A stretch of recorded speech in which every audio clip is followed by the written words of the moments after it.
Hi, this is Greg Johnson with Blue Book Services. I'm joined today by Robert Guenther, Senior VP at United Fresh. And we're going to talk a little bit about the latest news in the food box program.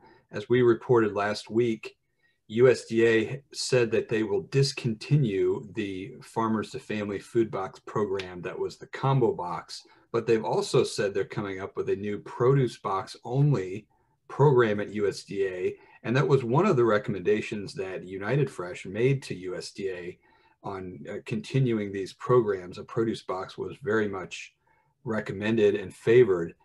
And yet, last week, United Fresh sent out a very strongly worded message saying that that ending the food box program is going in an incredibly wrong direction. So, Robert, why did United Fresh decide that that was the right time, and what's the biggest concern? Well, thanks, Greg, for having me on, as always. So look, you are right. We did really push to doing a produce-only box, but we think TFAP's the wrong program, to quite honestly, to put it under. We liked the way the current program was working, despite what some folks, characterized it last week and have been characterizing.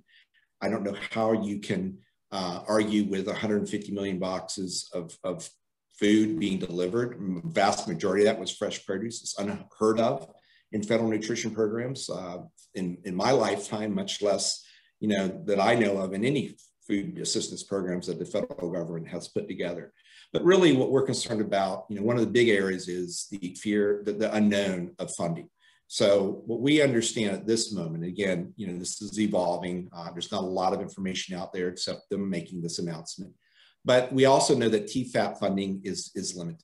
And we've already been made aware of 2 states, Kansas, Missouri, for instance, who do not have any of their TFAP money left, therefore will not be able to participate in the program for what we understand.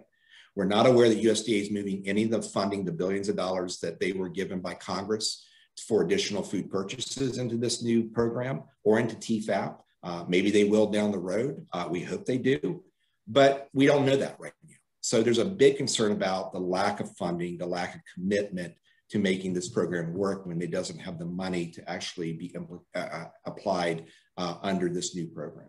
And quite frankly, there was, as there was at least $1.5 billion that was dedicated to this program in January from the previous administration, food boxes, and they have not come close to spending that money since, as they end this program in May. So where's that money going? We don't know, and they're not saying. And TFAP is really just, in our view, while we want a food box program that focuses on fresh produce, it really just isn't a mechanism we think, quite frankly, will serve the purpose of what the original food box program did. So, Robert, if you're not sure that there will be funding for a produce-only box, and we know that this discontinuing the combo box from the Trump administration, what will the Biden administration do for feeding the needy during coronavirus unexpected economic turbulence? Greg, it's a great question. Again, I think that is the unknown again is, it seemed to imply last week, well, that we're winding down, there's not as much of a problem. And we know, I know in the produce industry, for instance, the country has not recovered. There's still many millions of people that need to be fed. There's still, hardly less than 20 to 25% of food service restaurants that have opened across this country, if not less than that.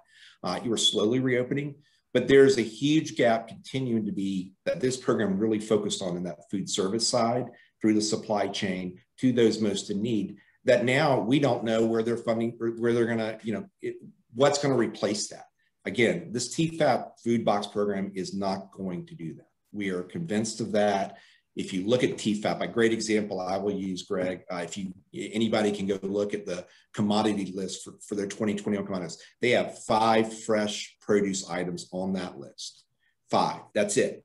The food box program, we know at least well over 100 different varieties of fresh produce were used in the food box program for those most in need. I mean, how can you argue with that? If they go use the traditional TFAP model, go back to 5 products, this is going to be a disaster. Yeah, it would seem to be very limiting. No, it would, Greg. I mean, I think that's exactly, that's the frustrating part about it is, it really doesn't match the usefulness of the food box program that helped the entire supply chain. That's not recovering necessarily, at a pace that some may think or some may want. There was plenty of funding in terms of COVID money that is still within USDA for food purchases.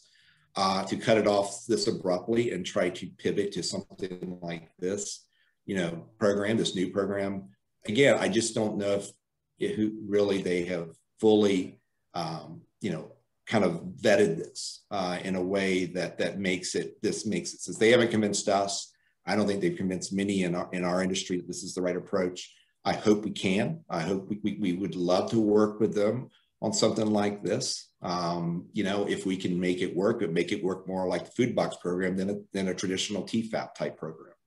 And I think that's the big issue is can we do that in a certain way down the road if this current program that they're trying to put together isn't really what was intended to get more access to fresh produce and get nutritional security, as Secretary Vilsack said, instead of food insecurity, on the table. And we want to work with them to do that. All right, Robert, well, we'll continue to follow this story and hopefully get some better answers out of this current administration. Great. Thanks, Greg. Thanks for having me.